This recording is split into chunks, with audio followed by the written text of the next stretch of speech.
నమస్తే welcome to డీనిస్ ముందుగా headlines. మహిళలు దళితుల పట్ల అనుచిత వ్యాఖ్యలు చేస్తే కఠిన చర్యలు తప్పవని హెచ్చరించిన SC commission chairman KS Jawahar. అమరావతిపై అనుచిత వ్యాఖ్యలు చేసిన కృష్ణరాజుకు ఆ వ్యాఖ్యలు ప్రసారం చేసిన టీవీ ఛానల్కు సామాన్లు జారీ చేసినట్లుగా తెలిపిన KS Jawahar. Ajit Singh Nagar police station లో సీఐ వెంకటేశ్వర్లు రౌడీ షీటర్లకు కౌన్సిలింగ్. అసంఘిక కార్యకలాపాలకు పాల్పడితే సహించేది లేదని స్పష్టం. గంజాయి అమ్మినా తగిన కఠిన చర్యలు తప్పవని హెచ్చరించిన సిఐ. ఏపీలో త్వరలోనే ఏఐపీఎల్ నిర్వహిస్తామన్న విజయవాడ ఎంపీ ఏసీఏ అధ్యక్షులు కేశినేని చిన్ని. అమరావతిలో ఇంటర్నేషనల్ క్రికెట్ స్టేడియం నిర్వహించాలని చూస్తున్నామని వెల్లడి. మహిళలు దళితుల పట్ల అనుచిత వ్యాఖ్యలు చేస్తే కఠిన చర్యలు తప్పవని SC commission chairman KS Jawahar హెచ్చరించారు. అమరావతిపై అనుచిత వ్యాఖ్యలు చేసిన కృష్ణరాజుకు ఆ వ్యాఖ్యలు ప్రసారం చేసిన టీవీ ఛానల్ కు సమాన్లు జారీ చేసినట్లుగా విజయవాడలోని తన కార్యాలయం నుంచి జవహర్ ఓ వీడియో విడుదల చేశారు. అమరావతిని కించపరిచే విధంగా వ్యాఖ్యలు చేయడం అక్కడి ప్రజల ఆత్మగౌరవాన్ని దెబ్బతీయటమేనని జవహర్ అన్నారు.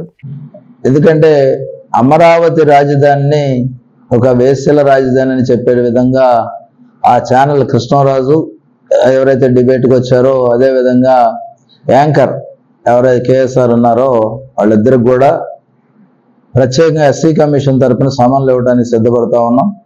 ఎందుకంటే ఏ రిపోర్ట్ అయినా సరే ఎవరి మనోభావాలు దెబ్బతీయకుండా ఉండాలి తప్ప మహిళల పట్ల ఆ విధమైనటువంటి వ్యాఖ్యలు పునరావృతం కాకుండా ఉండే విధంగా చర్యలు తీసుకోవటం, అదేవిధంగా ప్రత్యేకంగా దళిత నియోజకవర్గంలో ఉన్నటువంటి వాళ్ళని కానీ అమరావతి చుట్టుపక్కలంతా కూడా దళితులు ఉన్నటువంటి పరిస్థితుల్లో దళిత మహిళల్ని ప్రధానంగా కించపరిచే విధంగా ఆయన వ్యాఖ్యలు ఉండటం అనేది చాలా దురదృష్టం.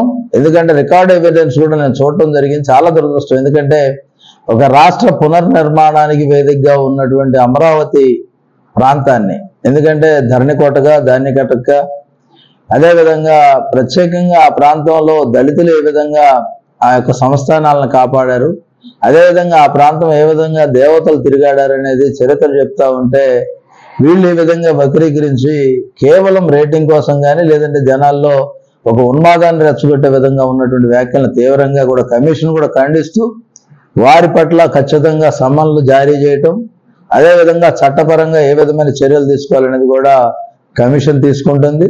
అదేవిధంగా ఈరోజు ప్రత్యేకంగా పువ్వాడ సుధాకర్ గారు కానీ లేకపోతే జేఏసీ సంబంధించినటువంటి వ్యక్తులు కూడా వచ్చారు. అదేవిధంగా చిలకా బసవయ్య గారు వాళ్ళు కూడా వచ్చారు. దాంతోపాటుగా మేడ్ అసోసియేషన్ కూడా నిన్న సాయంత్రం ఒక మెమోరాండం నాకు ఇవ్వడం జరిగింది. వీటన్నిటిని దృష్టిలో పెట్టుకుని ఖచ్చితంగా చర్యలు తీసుకుంటాం. ఆ చర్యలు ఎవరు కూడా తిరిగి ఆ ప్రాంతాన్ని గురించి కానీ లేదంటే ఇతర వ్యక్తుల గురించి కానీ మహిళల పట్ల కానీ ప్రత్యేకంగా దళితుల పట్ల వ్యాఖ్యలు చేస్తే మాత్రం సహించేది లేదని కమిషన్ హెచ్చరిక జారీ చేస్తా ఉంది. అజిత్ సింగ్ నగర్ పోలీస్ స్టేషన్ లో సి వెంకటేశ్వర్లు రౌడీ షీటర్లకు కౌన్సిలింగ్ నిర్వహించారు. అసంఘిక కార్యకలాపాలకు పాల్పడితే సహించేదే లేదని స్పష్టం చేశారు. గంజాయి అమ్మినా తాగినా కఠిన చర్యలు తప్పవని, మద్యం తాగి గొడవలకు దిగితే కేసులు నమోదు చేస్తామని హెచ్చరించారు.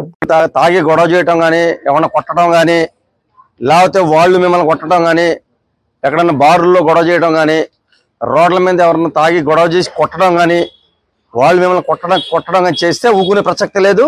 దాని మీద తదుపరి యాక్షన్ ఉంటుంది. కాబట్టి ఎవరు గొడవ చేయబాకండి, అర్థమైందా? అలాగే కొంతమంది గంజాయి తాగుతున్నారు, గంజాయి అమ్ముతున్నారు అని చెప్పి కూడా నా నోటీస్కి వచ్చింది. నేను కనుక పట్టుకుంటే దాని లెక్క వేరే ఉంటుంది. నేను అందరిలాగా నేను మా వాళ్ళని పంపించేసి చెక్ చేయండి అన్నాను.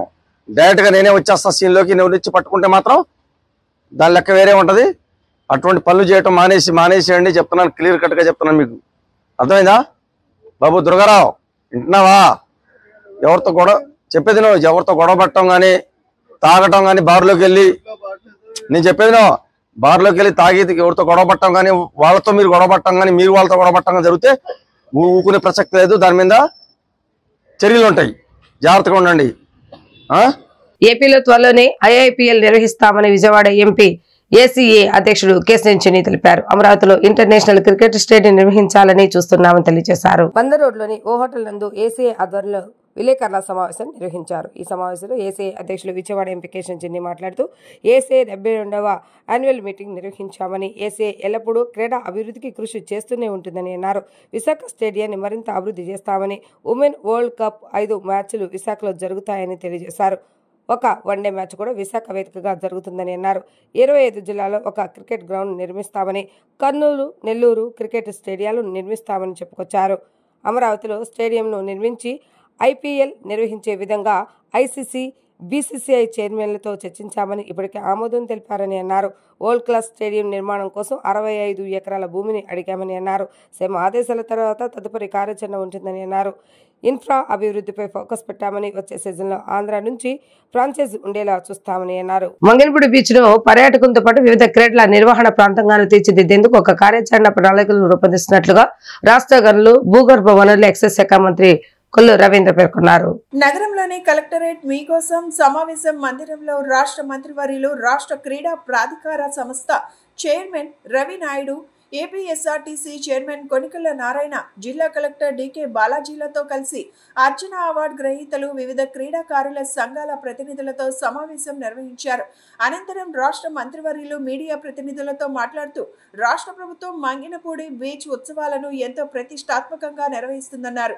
ఈ మసూలా ఉత్సవాలు 3వ రోజు కార్యక్రమాలు చాలా అద్భుతంగా జరుగుతున్నాయన్నారు. కయాకింగ్, జల క్రీడలు, బీచ్ వాలీబాల్, బీచ్ కబడ్డీ పోటీలు బ్రహ్మాండంగా జరుగుతున్నాయన్నారు. మంగినపూడి బీచ్ ను అన్ని విధాలా అభివృద్ధి చేసేందుకు వారి సలహాలు, అభిప్రాయాలను తీసుకొని ఒక కార్యాచరణ ప్రణాళికను రూపొందిస్తున్నామన్నారు. బీచ్ ఉత్సవాలలో భాగంగా వేసవి శిబిరాలు, డ్రాగన్ బోట్స్ వంటి కార్యక్రమాలు కూడా నిర్వహిస్తున్నామన్నారు.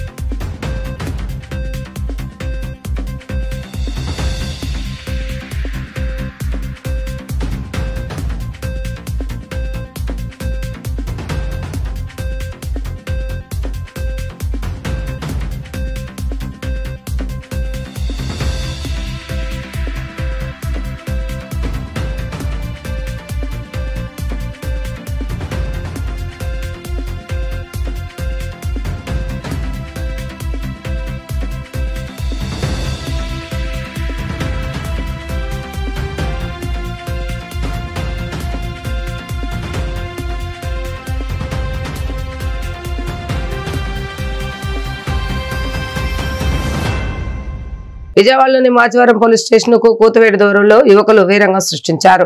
క్రిస్తురాజపురం ఆల్ఫా టీ క్యాంటీన్ వద్ద మద్యం మత్తులో యువకులు ఒకరిపై ఒకరు కత్తులతో దాడులకు పాల్పడ్డారు. ఈ ఘటనతో స్థానికులు ఒక్కసారిగా భయాందోళనకు గురయ్యారు. యువకులు బీర్ సీసాలను ప్రజల మీదకు కూడా విసరడంతో ఆందోళన చెందారు.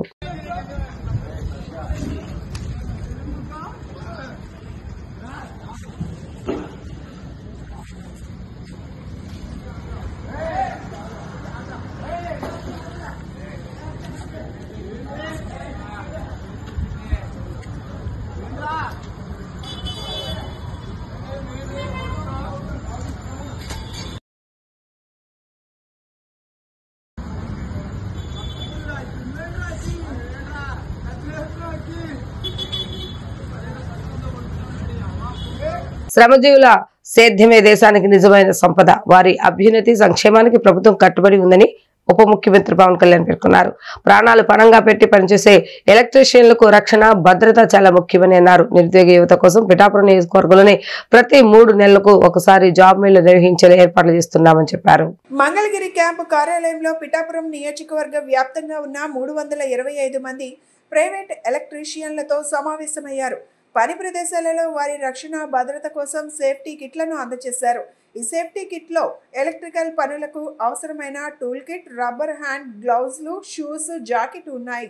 ఈ సందర్భంగా పవన్ కళ్యాణ్ మాట్లాడుతూ గత ఏప్రిల్ నెలలో పిఠాపురం నియోజకవర్గ మల్లం గ్రామంలో ఎలక్ట్రీషియన్గా పనిచేసే దళిత యువకుడు పల్లపు సురేష్ ప్రమాదవశాత్తు మరణించడం చాలా కలిచివేసిందని చెప్పారు. ఒకరి ఇంట్లో విద్యుత్ మరమ్మతు పనులు చేస్తూ విద్యుత్ ఘాతానికి గురై సురేష్ మరణించారు. ఆయన మరణంతో కుటుంబం పెద్ద దిక్కు లేకుండా పోయిందని, నిరాధారంగా మారిందని ఆవేదన వ్యక్తం చేశారు. మన పిఠాపురంలో గత ఏప్రిల్లో మల్లాం గ్రామంలో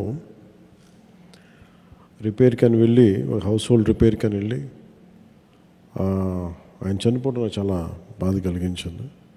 అంటే ఇలాంటి సంఘటనలు మనం జాగ్రత్తలు తీసుకోకపోతే జరుగుతూ ఉంటాయి. నేను అడిగాను అసలు ఎలా జరిగింది ఏంటి అని అడిగినప్పుడు ఇంటికి ఎవరో పిలిచారు, చేస్తూ ఉంటే షార్టేజ్ జరిగింది, ఆ లీక్ వల్ల ఇట్లా అయిపోయిందని. నాకేమనిపించిందంటే బేసిక్గా నేను మీ అందరికీ ఎప్పటి నుంచో తెలుసు, బేసిక్గా శ్రామికులకి ఎవరైతే కష్టపడతారో వాళ్ళ ప్రాణాలు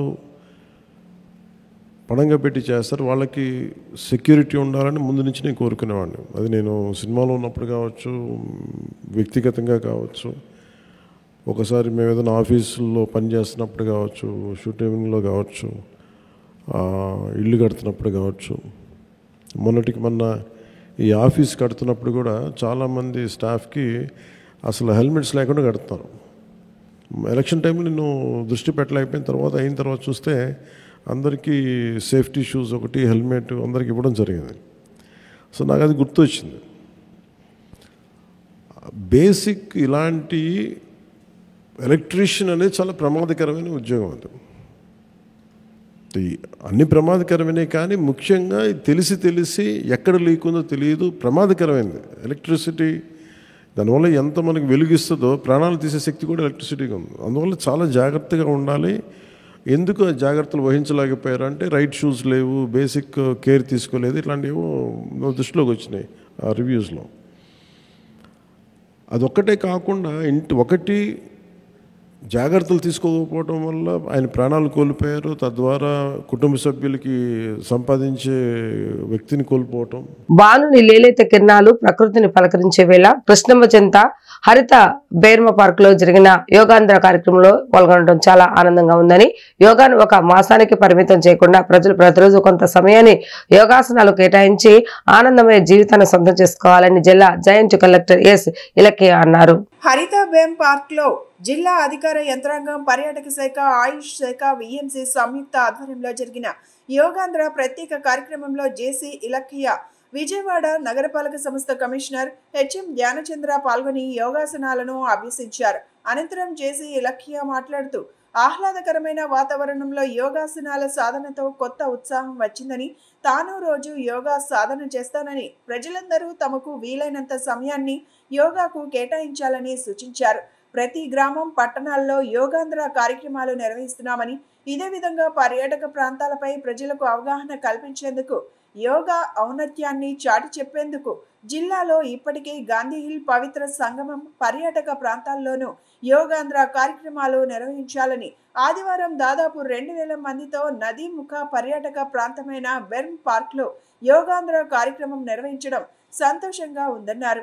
విజయవాడ నగరపాలక సంస్థ పరిధిలో ప్రతి వార్డు, సచివాలయ పరిధిలో యోగాంధ్ర కార్యక్రమాలు నిర్వహిస్తున్నామని, ప్రతి సచివాలయానికి 9 మంది ట్రైనర్లను ఏర్పాటు చేసి ప్రజలకు యోగాసనాలు నేర్పిస్తున్నట్లు విజయవాడ నగరపాలక సంస్థ కమిషనర్ హెచ్ఎం ధ్యానచంద్ర అన్నారు. ఒక్కో ట్రైనర్ దాదాపు 150 మందికి యోగాను నేర్పిస్తున్నట్లు వెల్లడించారు. సమాజంలోని ప్రతి వర్గానికి యోగాను చేరువ చేసే ఉద్దేశంతో టీమ్ యోగాను నిర్వహిస్తున్నామని, నగరంలోని బిఆర్టీఎస్ రోడ్ను యోగా స్ట్రీట్ గా నామకరణం చేసి రోజు ఉదయం 6 గంటల నుంచి 7 గంటల వరకు యోగాసనాల కార్యక్రమం నిర్వహిస్తున్నామన్నారు. ఈ జూన్ 8 ఆ రోజు మనకి టూరిస్ట్ డెస్టినేషన్స్లో యోగా చేయాలి అని చెప్పారు. సో దానివల్ల మనం బర్మ్ పార్క్ సెలెక్ట్ చేసుకున్నాము. ఈ బర్మ్ పార్క్లో మనం ఈరోజు యోగా చేయడం జరిగింది. ఆల్మోస్ట్ 2000 మెంబర్స్కి పైన మనం యోగా చేయడం జరిగింది. ఒక షేప్ కూడా ట్రై చేసాము కొత్తగా. చాలా సంతోషంగా ఉంది. చాలా మంచి పార్టిసిపేషన్ ఈరోజు మనం చూసాము. ఎన్ఎస్ఎస్ క్యాడెట్స్, ఎన్సీసీ, ఇంకా నర్సింగ్ స్టూడెంట్స్, నార్మల్ పబ్లిక్ అందరూ కూడా వచ్చారు. అండ్ ఇక్కడ బర్మ్ పార్క్లో ఇప్పుడు రెనోవేషన్ ఇప్పటివరకు ఉండేది, ఇప్పుడు అయితే మళ్ళీ ఓపెన్ చేశారు. ఇక్కడ అంటే ఎన్టీఆర్లో చాలా పార్క్స్ ఉన్నాయి, కానీ ఇదే మనకి రివర్ ఫ్రంట్లో ఉన్న ఒక పార్క్. సో ఈ పార్క్ కూడా చాలామంది విజిట్ చేస్తున్నారు. ఇంకా కూడా చాలామంది విజిట్ చేయాలి. అండ్ యోగాని కూడా ఇప్పుడు ఈ యోగా మంత్ మాత్రం కాకుండా మనం ఎప్పుడు రెగ్యులర్గా ప్రాక్టీస్ చేస్తే మనకి చాలా బెనిఫిట్స్ ఉంటాయి. సో నా కోరికలు ఏంటంటే అందరూ కూడా దయచేసి యోగా ప్రాక్టీస్ చేయండి. అట్లీస్ట్ ఒక 10-15 మినిట్స్ మీకు ఎంత టైం దొరుకుతుంది అంత టైం చేస్తే మనకి మంచి బెనిఫిట్స్ ఉంటాయి. అందరికీ ధన్యవాదాలు. ఈరోజు 19th డే ఇంటర్నేషనల్ యోగాకి సంబంధించిన సెలబ్రేషన్స్ 19th డే. ఈరోజు విజయవాడ మున్సిపల్ కార్పొరేషన్లో బర్మ్ పార్క్లో ఫ్లోటింగ్ యోగా కార్యక్రమం చేపట్టాము. దాదాపుగా 1000 మంది యోగా చేయడం జరిగింది. ముఖ్యంగా మనం అందరూ అనుకున్నట్టు ఆల్రెడీ మన విజయవాడ మున్సిపల్ కార్పొరేషన్లో అన్ని సచివాలయంలో కూడా కాంపిటీషన్స్ అయిపోయినాయి. వచ్చే 2 వీక్స్లో 21st జూన్కి అన్ని తయారీలు కూడా జరుగుతున్నాయి. మన స్టేట్ గవర్నమెంట్ నుంచి వచ్చిన ఇన్స్ట్రక్షన్స్ ప్రకారము ప్రతి ఒక్కరు కూడా yoga as a part of life నేర్చుకోవాలని ఒక సందర్భంగా ఈరోజు మంచిగా కృష్ణా నది తీరంలో యోగా చేయడం జరిగింది. ఇక్కడ జాయింట్ కలెక్టర్ గారు అలాగనే ఎంటైర్ డిస్ట్రిక్ట్ అడ్మినిస్ట్రేషన్ కూడా ఎఫర్ట్ పెడుతూ ప్రతి ఒక్కరు కూడా యోగా చేస్తూ అది ఒక పార్ట్ ఆఫ్ లైఫ్ చేయడానికి అన్ని మోటివేషన్తో ఈరోజు చేయడం జరిగింది. ఎన్సీసీ నుంచి పిల్లలు కూడా రావడం జరిగింది. అలాగే టూరిజం డిపార్ట్మెంట్స్ కోఆర్డినేషన్తో ఈరోజు ప్రోగ్రామ్ సక్సెస్ఫుల్గా చేశాము. సో ప్రతి సచివాలయంలో కూడా చాలామంది బయట వచ్చి అక్కడే ఒక ప్రతి ట్రైనర్స్ కూడా నమోదు చేయడం జరిగింది. ట్రైనర్స్తో నేర్చుకుని yoga as a part of life చేసుకోవడానికి మీరు కూడా ముందు రావడాన్ని కోరుతున్నాను. Thank you. సిపిఐ పార్టీ నగర మహాసభ జూలై 7, 8 తేదీల్లో జరగబోతున్నాయని, ఇందులో భాగంగా డివిజన్ శాఖ మహాసభలు నిర్వహిస్తున్నామని ఆ పార్టీ నగర కార్యదర్శి జి కోటేశ్వరరావు పేర్కొన్నారు. ప్రభుత్వాలు ప్రజలు వంచాయని, ఎన్నికలకు ముందు వాగ్దానాలు ఇచ్చినా గెలిచిన తర్వాత వాగ్దానాలను అమలు చేయటంలో విఫలమయ్యాయని విమర్శించారు. డబుల్ ఇంజిన్ సర్కారుతోనే అభివృద్ధి సాధ్యమని చెప్పిన కూటమి ప్రభుత్వం అధికారంలోకి వచ్చి సంవత్సరం పూర్తయినా ఇచ్చిన సూపర్ 6 పథకాలను పూర్తిగా అమలు చేయటం లేదని వ్యాఖ్యానించారు. గాంధీనగర్లోని కందుకూరి కళ్యాణ మండపంలో సిపిఐ 36వ డివిజన్ శాఖ సభలు నిర్వహించారు. సిపిఐ నగర కార్యదర్శి జి కోటేశ్వరరావు ముఖ్య అతిథిగా పాల్గొని పార్టీ శ్రేణులను ఉద్దేశించి ప్రసంగించారు. అనంతరం ఆయన మీడియాతో మాట్లాడుతూ సిపిఐ పార్టీ నగర మహాసభ జూలై 7, 8 తేదీలలో జరగబోతున్నాయని, ఇందులో భాగంగా డివిజన్ శాఖ మహాసభలు నిర్వహిస్తున్నామని చెప్పారు. కేంద్రంలో బీజేపీ ప్రభుత్వం విదేశాలలో నల్లధనం తీసుకువచ్చి ప్రజలకు ఇస్తామని చెప్పిందని, ఏటా 2 కోట్లు ఇస్తామని హామీ ఇచ్చారని, ఆ ఊసే లేదని వ్యాఖ్యానించారు. డబుల్ ఇంజన్ సర్కార్తోనే అభివృద్ధి సాధ్యమని చెప్పిన కూటమి ప్రభుత్వం అధికారంలోకి వచ్చి సంవత్సరం పూర్తయినా ఇచ్చిన సూపర్ 6 పథకాలను పూర్తిగా అమలు చేయడం లేదని విమర్శించారు. అనంతరం డివిజన్ కార్యదర్శి నక్కా వీరభద్రరావు మాట్లాడుతూ దేశం అత్యంత ప్రమాద స్థితిలో పడిందన్నారు. లేబర్ కోడ్లు తెచ్చి కార్మిక హక్కులను కాలరాస్తున్నారని ఆగ్రహం వ్యక్తం చేశారు. ఆపరేషన్ కగార్ పేరిట మావోయిస్టులను, ఆదివాసీయులను అన్యాయంగా చంపేస్తున్నారని ఆవేదన వ్యక్తం చేశారు. భారత కమ్యూనిస్ట్ పార్టీ సిపిఐ విజయవాడ నగర మహాసభ జూలై 7, 8 తారీఖుల్లో జరగబోతా ఉన్నాయి. ఈ సందర్భంగా నగరంలో ఉన్నటువంటి 64 డివిజన్స్లో శాఖ మహాసభలు నిర్వహిస్తూ ఉన్నాం. గత నెల 25వ తారీఖు నుంచి ఈ రోజున 36వ డివిజన్ శాఖ మహాసభ జరుగుతూ ఉన్నది. ఈ సందర్భంగా కమ్యూనిస్ట్ పార్టీ బలోపేతం చేసేటటువంటి దానికోసం రాబోయేటటువంటి కాలంలో దిగువ స్థాయి నుంచి ఎగువ స్థాయి వరకు కూడా పార్టీని ప్రజల్లోకి మరింత ముందుకు తీసుకెళ్ళడం, తద్వారా పార్టీని బలోపేతం చేసేటటువంటి దానికోసం ఈ మహాసభలు ఉపయోగపడతాయనేటటువంటిది ఆశాభావాన్ని వ్యక్తం చేస్తూ, రాబోయేటటువంటి కాలంలో ఈ రోజున ప్రభుత్వాలు వంచాయి. ఎన్నికలప్పుడు ఒక వాగ్దానాలు ఇచ్చి ఎన్నికల తర్వాత వాటిని అమలు చేయడంలో ఘోరంగా వైఫల్యం చెందడం అనేటటువంటి జరిగింది. కేంద్ర బీజేపీ ప్రభుత్వం ఎన్నికల ముందు గడిచిన 10 సంవత్సరాల కాలంలో విదేశాల్లో మూలుగుతున్నటువంటి నల్లధనాన్ని తీసుకొచ్చి ఇక్కడ ప్రతి ఒక్కరి అకౌంట్లో 15,000 వేస్తామని చెప్పారు. అవి వాగ్దానంగానే మిగిలిపోయింది, కానీ అమలుకి అనేటటువంటిది నోచుకోలేదు. కమ్యూనిస్ట్ పార్టీ నగర శాఖ 36వ డివిజన్ శాఖ తరఫున ఇక్కడ 2వ మహాసభ జరుపుకుంటున్నాం. ముఖ్యంగా మా సెక్రటరీ గారు ఇప్పుడు అన్నీ చెప్పారు. నెక్స్ట్ నగర సభ జూలై 7, 8 తారీఖుల్లో, అలానే జిల్లాది ఆగస్టు 1, 2 తారీఖుల్లో జగ్గైపేటలోను, అలానే మన రాష్ట్ర మహాసభ ఒంగోలులో ఆగస్టు 2, 22, 23, 24 జరుగుతుంది.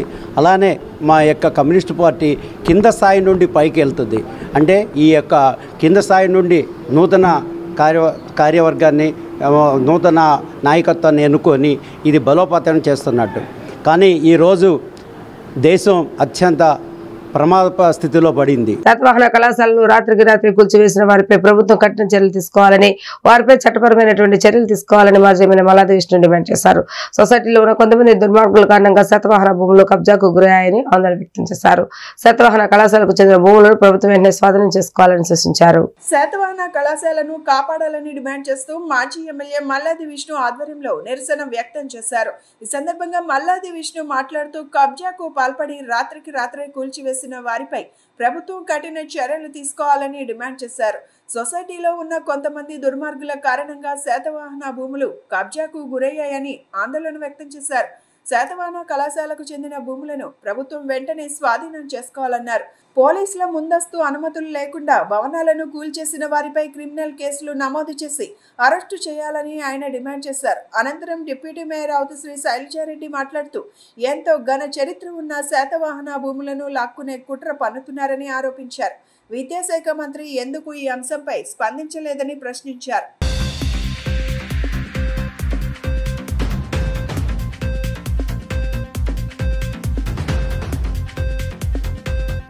శాతవాహన కళాశాల ప్రభుత్వ పక్షాన ఉండాలి అని చెప్పని, శాతవాహన కళాశాల భూములు కబ్జా కాకుండా కాపాడాలి అని చెప్పని, విలువైనటువంటి భూములు వ్యక్తుల చేతుల్లోకి మారకుండా ఉండాలి అని, దీన్ని ప్రభుత్వం వెంటనే స్వాధీనం చేసుకోవాలని వైఎస్ఆర్ కాంగ్రెస్ పార్టీ డిమాండ్ చేస్తాం. అందులో భాగంగానే ఈరోజు మేమందరం కూడా వచ్చి నిరసన తెలియజేస్తాం. నిరసన తెలియజేయడం కాదు, ఎవరైతే కబ్జాకి పాల్పడ్డారో, ఎవరైతే కాలేజీని నేలమట్టం చేశారో, ఎవరైతే అందులో ఉన్నటువంటి వ్యక్తుల్ని కిడ్నాప్ చేశారో, ఎవరి సర్టిఫికెట్లు అయితే కూల్చేశారో, ఎవరి సర్టిఫికెట్లు అయితే నేలపాలైపోయినాయో వీళ్ళందరి మీద కూడా చట్ట ప్రకారం చట్టాన్ని ఉల్లంఘించినందుకు కేసులు నమోదు చేయాలి వైఎస్ఆర్ కాంగ్రెస్ పార్టీ డిమాండ్ చేస్తోంది. అంతే తప్ప ఈ విలువైనటువంటి భూమి, 100 కోట్ల విలువైనటువంటి భూమిని ఈ సొసైటీలో ఉన్నటువంటి కొంతమంది ఎదవల మూలంగా, ఈ సొసైటీలో ఉన్నటువంటి కొంతమంది దుర్మార్గుల మూలంగా ఈ ల్యాండ్ కబ్జాకోరుల చేతిలోకి వెళ్ళడానికి ఆస్కారం ఏర్పడింది. అందరి మీద కూడా కేసులు పెట్టాలి ప్రభుత్వం చట్టపరంగా. రోజు విజయవాడ మహానగరంలో గత 10 రోజులుగా విజయవాడ నగరంలో ఉన్నటువంటి శాతవాహన కాలేజీ, చరిత్ర కలిగినటువంటి కాలేజీ, మరి దీని యొక్క భూముల్ని కొంతమంది స్వాధీనం చేసుకోవడానికి కుట్ర పన్నుతా ఉన్నారు. మేము ఒకటే అడుగుతా ఉన్నాం, విద్యాశాఖ మంత్రి గారు ఎక్కడ ఉన్నారు? లోకేష్ గారు నాయకత్వం వహించేటువంటి శాఖలో ప్రజలకి దగ్గరగా ఉండాల్సినటువంటి ఏదైతే ఈ ప్రభుత్వ కాలేజీ ఉందో దానిలో చదివేటువంటి పిల్లలకు కానివ్వండి, దానిలో ఉపాధ్యాయులు ఉన్నటువంటి వాళ్ళందరికీ కూడా భవిష్యత్తు ఏమవుతుందని ఒకసారి మీరు ఆలోచన ఎందుకు చేయలేదని అడుగుతా ఉన్నాం. ఈరోజు ప్రతి ఒక్కరికి కూడా మేము నిమిషాల్లో మా డాష్ బోర్డుకి వస్తామని చెప్తారు కదా, మీ 10 రోజులు 15 రోజులు కావస్తా ఉన్నా కూడా దీని మీద ఎందుకు నిర్ణయం తీసుకోలేదని అడుగుతా ఉన్నాం. మీ కూటమి ప్రభుత్వం అధికారంలోకి వచ్చిన తర్వాత కబ్జాలు, దాడులు ఇవి తప్ప రెండోది ఎక్కడైనా ఒకటన్నా జరిగిందా అని అడుగుతా ఉన్నాం. పథకాలు ఇంతవాటికి ఇంప్లిమెంటేషన్ లేదు, ఎవరు నోరు ఎత్తేటువంటి పరిస్థితి లేదు. కాపులను 9వ షెడ్యూల్ ప్రకారం బీసీలలో చేర్చాలని అఖిల భారత కాపు జేఏసీ కన్వీనర్ గొర్రెపాటి అర్జున్ రావు రాష్ట్ర ప్రభుత్వాన్ని కోరారు. కూటమి ప్రభుత్వ విజయానికి కాపులు ప్రముఖ పాత్ర వహించారని, ప్రభుత్వం ఏర్పడి సంవత్సరం గడిచినా ఇప్పటి వరకు కాపు కార్పొరేషన్ కి నిధులు మంజూరు చేయకపోవడం కాపులకు ద్రోహం చేయటమేనని అభిప్రాయాన్ని వ్యక్తం చేశారు. తమ సమస్యలు పరిష్కరించుకుంటే కూటమికి వ్యతిరేకంగా ఉద్యమించవలసిన పరిస్థితి వస్తుందని అన్నారు. ఆదివారం గాంధీనగర్ ప్రెస్ క్లబ్ లో అఖిల భారత కాపు జేఏసీ ఆధ్వర్యంలో విలేకరుల సమావేశం జరిగింది. ఈ సందర్భంగా కాపు జేఏసీ నాయకులు మాట్లాడుతూ కాపులను బీసీలలో చేర్చాలన్నారు. కూటమి ప్రభుత్వం విజయానికి కాపులు ప్రముఖ పాత్ర వహించారన్నారు. నామినేటెడ్ పదవులు కాపు సామాజిక వర్గానికి కూడా కేటాయించాలన్నారు. అన్ని సామాజిక వర్గాలతో పోలిస్తే కాపు సామాజిక వర్గం ఎంతో వెనుకబడి ఉందని, ఓట్లు వేసి గెలిపించినందుకు జనసేన అధ్యక్షుడు డిప్యూటీ సీఎం పవన్ కళ్యాణ్ కాపు సామాజిక వర్గానికి సమాధానం చెప్పాలన్నారు. ఈ సమావేశంలో కాపు జేఏసీ కన్వీనర్లు వాదా ప్రసాదరావు, సంకటి లక్ష్మణరావు, డాక్టర్ బిఆర్ అంబేద్కర్ కోనసీమ జిల్లా కాపు జేఏసీ అధ్యక్షులు చల్లా ప్రభాకర్ రావు, కమిటీ సభ్యులు తదితరులు పాల్గొన్నారు. ఈ ప్రెస్ క్లబ్లో ఈరోజు ఏర్పాటు చేసినటువంటి సమావేశానికి ముఖ్య ఉద్దేశం, ఎన్ని ప్రభుత్వాలు వచ్చినా కానీ కాపుల్ని ఒక ఓటు బ్యాంక్గానే గుర్తించి ఓట్లు వేయించుకుని ఏరు దాటిన తర్వాత ఏరు మల్లన్న, ఏరు దాటి తెప్పమల్లన్న అన్నట్టుగా కాపులకి రావాల్సినటువంటి కాపు సంక్షేమ నిధులు కానివ్వండి, కాపు రిజర్వేషన్ కానివ్వండి, అట్లాగే అన్ని కార్పొరేషన్లు ఫిలప్ చేసినటువంటి ఈ కూటమి ప్రభుత్వం కాపు కార్పొరేషన్ దగ్గరికి వచ్చేటప్పటికి ఒక చైర్మన్ పోస్టును మాత్రమే వేసి సంవత్సరం అవుతున్నా కానీ బాడీని ఏర్పాటు చేయకపోవటం చాలా దురదృష్టకరం. ఈ అత్యవసర సమావేశం ఎందుకనగా 2 సంఘటనలు మా మనసును కలిచివేశాయి. ఒకటి, అంతర్వేదిలో రంగా గారి విగ్రహాన్ని ధ్వంసం చేయటం. 2, తుని ఘటనలో కేసు కొట్టివేసిన తర్వాత కాపులని భయభ్రాంతులకు గురి చేసే విధంగా మరలా దాన్ని అప్పీల్ చేయడానికి కొంతమంది కుట్రపూరితంగా జీవో తయారు చేయటం, తర్వాత కాపులు తిరగబడిన వెంటనే దాన్ని ఉపసంహరించుకోవటం జరిగింది. అలాగే గతంలో కాపులు పోగొట్టుకున్న రిజర్వేషన్ని తిరిగి సాధించే విధంగా మేము యావత్తు కాపు జాతిని జాగృతపరిచి అతి త్వరలో విజయవాడ పెద్ద బహిరంగ సభ, అదేవిధంగా నిరాహార దీక్ష చేయడానికి కూడా మేము సిద్ధంగా ఉన్నాం. అలాగే ఈరోజు ఈ యొక్క ముఖ్య సమావేశం జరగడానికి ముఖ్య కారణం కాపు కార్పొరేషన్ పెట్టి దాదాపు సంవత్సరం అవుతుంది. కానీ ఈరోజు వరకు కాపు కార్పొరేషన్ నుంచి ఎంత ఫండ్ రిలీజ్ అయింది, కాపులకి ఎంతవరకు సహాయం చేశారనేది ఈరోజు వరకు తెలియదు. అలాగనే ఇవాళ పవన్ కళ్యాణ్ గారిని, అలాగనే కూటమి ప్రభుత్వాన్ని 26% ఉన్న కాపులు అత్యధిక మెజార్టీతో గెలిపించి ఇవాళ ఒక ముందుకు తీసుకొచ్చినటువంటి కాపులను ఇవాళ చాలా చులకన భావంతోనే చూస్తున్నారు. జేఎన్టీయూకి అనుబంధంగా ఉన్న ఇంజనీరింగ్ కళాశాల అవకతవకలు జరుగుతున్నాయని తక్షణమే విచారణ జరిపించి విద్యార్థుల భవిష్యత్తు కాపాడాలని ఏపీ టీపీఐఈఏ అధ్యక్షులు ఎంవి బ్రహ్మానందరెడ్డి మంత్రి లోకేష్ కు విజ్ఞప్తి చేశారు. జేఎన్టీయూకి విజయనగరంలో ఓ ప్రిన్సిపల్ నకిలీ విద్యా అర్హతలు పెట్టి తప్పుడు జీవులతో నకిలీ ప్రిన్సిపల్ గా పదోన్నతులు పొంది నకిలీ ప్లేస్మెంట్ల ద్వారా విద్యార్థుల భవిష్యత్తును ప్రశ్నార్థకంగా చేస్తున్నారని ఆరోపించారు. గాంధీనగర్ ప్రెస్ క్లబ్ నందు Andhra Pradesh technical and professional institutions employees association ఆధ్వర్యంలో విలేకరుల సమావేశం జరిపారు. ఈ సందర్భంగా అధ్యక్షులు బ్రహ్మానందరెడ్డి మాట్లాడుతూ గత దశాబ్ద కాలంగా అనుబంధ విశ్వవిద్యాలయాలుగా ఉన్న జేఎన్టీయూకే అనుబంధిత మరియు స్వయం పాలిత కళాశాలలపై సముచిత పర్యవేక్షణ మరియు నియంత్రణ చేయడంలో విఫలమైందని, దీనివల్ల అనేక సమస్యలకు దారితీసిందని చెప్పుకొచ్చారు. అలాగే జేఎన్టీయూ విజయనగరం నుండి జేఎన్టీయూ కాకినాడ దాకా తప్పుడు జీవోలు ఇచ్చారని, ఈ తప్పుడు జీవోల వల్ల జేఎన్టీయూ కాకినాడ వీసీపై కేసు నడుస్తోందని, అయినా కూడా వీసీ పోస్టు గత ప్రభుత్వం ఇచ్చిందని గుర్తు చేశారు. అంతేకాకుండా నకిలీ జీవోల వల్ల నకిలీ పదోన్నతులు పొంది విద్యార్థుల భవిష్యత్తును నాశనం చేస్తున్నారని ఆరోపించారు. వీటన్నిటిపై విద్యార్థుల భవిష్యత్తును రక్షించడానికి ప్రభుత్వ విద్యాశాఖ మరియు సంబంధిత ఉన్నతాధికారులు అన్ని కళాశాలల్లో ఆకస్మిక తనిఖీలు చేపట్టి అసలు వాస్తవాలను వెలుగులోకి తీసుకురావాలని మంత్రి లోకేష్ కు విజ్ఞప్తి చేశారు. I'm doctor MB Brahmanandareddy, APTPI president, APTP అంటే Andhra Pradesh technical and professional institutional employees association. Main agenda the education quality. Education quality అనేది ఏ ప్రభుత్వం వచ్చినా ఏమీ జరగట్లేదు. First important the JNTU Kakinada. JNTU కాకినాడలో మనము చాలా అప్లికేషన్లు పెట్టాము, ఏమీ జరగట్లేదు. ఒకటి నెంబర్ 1 ఏంటంటే జేఎన్టీయూ కాకినాడలో ఒక ఇన్సిడెంట్ జరిగింది. అఫిలియేటెడ్ కాలేజీలో something the fake PhDs and MTech అదే కాలేజీలో చేస్తా అతన్ని ప్రిన్సిపల్గా చేశారు. అది లాస్ట్లో పేరు చెప్తాను. నెక్స్ట్ పొట్టి శ్రీరాములు ఇంజనీరింగ్ కాలేజీలో గైడ్షిప్ ఇచ్చారు. గైడ్షిప్లో ఇద్దరు, ఒకటి పతాంజలి, ఒకటి దుర్గాప్రసాద్ను ఆల్రెడీ గైడ్షిప్ నుంచి తీసేశారు. పతాంజలి అంటే కొనసాగిస్తున్నారు. లాస్ట్ టైం పతాంజలిది వెరీ క్లియర్గా మనము ఇన్స్ట్రక్షన్స్ ఇచ్చాము. సాయిబాబా ఉన్నప్పుడు ఎంసీఏ మీద మేము రాటిఫై చేశామన్నారు. ఇప్పుడు సిఎస్సిలో మళ్ళీ వచ్చేసి గైడ్షిప్ ఇచ్చారు. It's not possible. అది చేయకూడదు, అది చాలా రాంగ్. రూల్స్ అండ్ రెగ్యులేషన్స్ కూడా జేఎన్టీయూ కాకినాడ ఈ నోస్ వెరీ వెల్, అన్నీ తెలుసు. వీసీ గారికి ఇచ్చాం.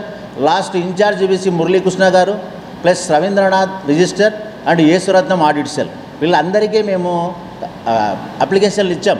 కానీ దాన్ని ఏమీ చేయడం లేదు, ఏమీ జరగట్లేదు, శూన్యం. మేము ఆల్రెడీ ఎన్నిసార్లు రిప్రజెంటేషన్ ఇచ్చాము. ఇప్పటికీ 14 మెయిల్స్ పెట్టాం, ఇంతవరకు ఏం లేదు. ప్రిన్సిపల్ సెక్రటరీ గారికి పెట్టాం, లోకేష్ గారికి కూడా పెట్టాం. లోకేష్ గారికి కూడా 8-9 మెయిల్స్ పెట్టాం, నాట్ రిప్లై. ప్రిన్సిపల్ సెక్రటరీ గారు అడిగారు అన్నారు యూనివర్సిటీని, దాంట్లో ఏం జరిగింది ఏంది అనేది ఏం లేదు. ప్రిన్సిపాల్గా అదే కొనసాగుతున్నాడు యూనివర్సల్ కాలేజీలో. ఈయన పతాంజలి సేమ్ గైడ్షిప్ అదే కొనసాగుతున్నాడు. అంటే అఫిలియేటెడ్ కాలేజ్ 245 కాలేజీలు ఉంటే ఒక కాలేజీ మీద యాక్షన్ తీసుకోలేకపోతే జేఎన్టీయూ ఎందుకు? మురళీకృష్ణ గారికి పదే నేను పర్సనల్గా వెళ్ళి జేఎన్టీయూ కాకినాడకి వెళ్ళి చెప్పాను. అమరావతి రాజధాని నిర్మాణం కోసం మహిళలు పోరాటం చేస్తుంటే రాజధాని మహిళలపై టీవీ చర్చా కార్యక్రమాలు నీచమైన పదజాలాన్ని ఉపయోగించడం చాలా దారుణమైన చర్యని సిపిఎం రాష్ట్ర కార్యదర్శి వర్గ సభ్యులు శ్రీనివాసరావు తీవ్రంగా ఖండించారు.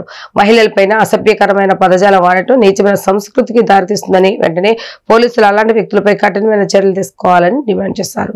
బాలోత్సవ భవన్లో ఏర్పాటు చేసిన విలేకరుల సమావేశంలో సిపిఎం రాష్ట్ర కార్యవర్గ సభ్యులు శ్రీనివాస్ మాట్లాడుతూ గత ప్రభుత్వంలో మహిళలపై ఏ విధంగా నీచమైన భాషను ఉపయోగించారు, నేడు అదే తరహాలో అమరావతి మహిళలపైన కూడా విష సంస్కృతి పైన భాషను చాలా అసభ్యకరంగా ఉందని వారు చెప్పారు.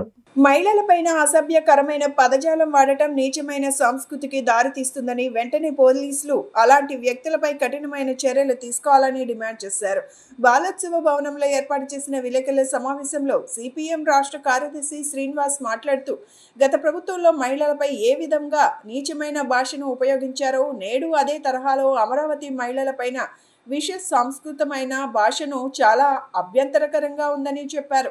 రాష్ట్రంలో ఇల్లు లేని నిరుపేదలందరికీ ప్రభుత్వం ఇళ్ల స్థలాలు ఇచ్చి ఇళ్ల నిర్మాణానికి ప్రభుత్వమే బాధ్యత వహించాలని డిమాండ్ చేశారు. ఇప్పుడు ఆయన కోలగొట్టిన చోట ఈ జీవో ప్రకారం అవన్నీ కూడా చట్టబద్ధం. కోలగొట్టిన అధికారుల మీద పోలీసుల మీద చర్య తీసుకోవాలి. ఇప్పటికైనా తీసుకొని వాళ్ళందరినీ దరఖాస్తు ఇచ్చినట్టుగా డిఫాక్టోగా దరఖాస్తు ఇచ్చినట్లుగా భావించి వాళ్ళకి వెంటనే ఇళ్ళు అక్కడే కట్టివ్వాలి, లేదా ప్రత్యామ్నాయ ఇళ్ళని ఇవ్వాలి, లేకపోతే మేమే అక్కడ ఇళ్ళు వేసేస్తాం. జీవో ఒకటి చేసేది ఒకటైతే ఉపన్యాసాలు కాదు కదా, స్పీడ్ దీంట్లో కనపడాలి. ప్రజల సంక్షేమ విషయంలో స్పీడ్ కనపడాలి. పాలకోడేరులో, పశ్చిమ గోదావరి జిల్లా పాలకోడేరులో దరఖాస్తు తీసుకోవటానికి కూడా నిరాకరించారు. సచివాలయంలో పడగొట్టిన వాళ్ళు ఇళ్ళు మాకు ఇళ్ళు పట్టాలు ఇవ్వండి అని దరఖాస్తు పెట్టుకోవడానికి వెళ్తే దరఖాస్తు కూడా తీసుకోవడానికి నిరాకరించారు. భయపడిపోతున్నారు. ఎమ్మెల్యేని చూసి భయపడుతున్నారా, లేకపోతే అక్కడ తహసీల్దార్ని చూసి భయపడుతున్నారో మాకు తెలియదు. ఎందుకు భయపడుతున్నారు అంటే ఆ రకమైన వాతావరణం సృష్టించారు. ఈ జీవోకిను దానికి ఏమైనా సంబంధం ఉందా? అసలు వాళ్లే పోయి ఇళ్ళు తిరిగి సర్వే చేసి పట్టాదా వాళ్ళకి ఇల్లు రెగ్యులేట్ చేయాలి. అటువంటి క్యాంపెయిన్ నిర్వహించాలి. క్యాంపెయిన్ చేయకపోగా ప్రజలే వాళ్ళంతా వాళ్ళు పోయి దరఖాస్తులు పెట్టుకుంటే ఆ దరఖాస్తులు పరిశీలించలేదు. కూటమి ప్రభుత్వం ఏర్పడి సంవత్సరం పూర్తవుతోంది. ఈ కాలంలో కూటమి ప్రభుత్వం ఇచ్చినటువంటి ప్రధానమైన హామీ పట్టణాలలో సెంటు కాకుండా 2 సెంట్ల స్థలం అంటే సుమారు 100 గజాలు, గ్రామీణ ప్రాంతాల్లో 2 సెంట్ల స్థానంలో 3 సెంట్లు సుమారుగా 150 చదరపు గజాలు ప్రతి ఒక్కరికి ఇస్తామని చెప్పారు. ఈ సంవత్సరంలో మీరు రేపు 12వ తారీఖున వార్షికోత్సవం చేసుకుంటామంటున్నారు. ఎంతమందికి స్థలాలు ఇచ్చారో ముందు మీరు ఒక శ్వేతపత్రం ప్రకటించండి. మీరు పెంచుతామన్నారు, ఎన్ని ఇచ్చారు? ఇంతవరకు స్థలాలు ఇవ్వలేదు. వార్తలు ముగించే ముందు హెడ్లైన్స్ మరొకసారి. మహిళలు దళితుల పట్ల అనుచిత వ్యాఖ్యలు చేస్తే కఠిన చర్యలు తప్పవని హెచ్చరించిన SC commission chairman S Jawahar. అమరావతిపై అనుచిత వ్యాఖ్యలు చేసిన కృష్ణరాజుకు ఆ వ్యాఖ్యలు ప్రసారం చేసిన టీవీ ఛానల్ కు సామాన్లు జారీ చేసినట్లుగా తెలిపిన S Jawahar. Ajit Singh Nagar police station లో సీఐ వెంకటేశ్వర్లు రౌడీ షీటర్లకు కౌన్సిలింగ్. అసంఘిక కార్యకలాపాలకు పాల్పడితే సహించేది లేదని స్పష్టం. గంజా అమ్మినా తగిన కఠిన చర్యలు తప్పవని హెచ్చరించిన సిఐ. ఏపీలో త్వరలోనే ఏఐపీఎల్ నిర్వహిస్తామన్న విజయవాడ ఎంపీ ఏసీఏ అధ్యక్షులు కేశినేని చిన్ని. అమరావతిలో ఇంటర్నేషనల్ క్రికెట్ స్టేడియం నిర్వహించాలని చూస్తున్నామని వెల్లడి. ఇవి రోజు వార్తా విశేషాలు. మరలా తిరిగి ప్రసారమైన వార్తలు మనకి వెళ్దాం. అంతవరకు సెలవు. నమస్కారం.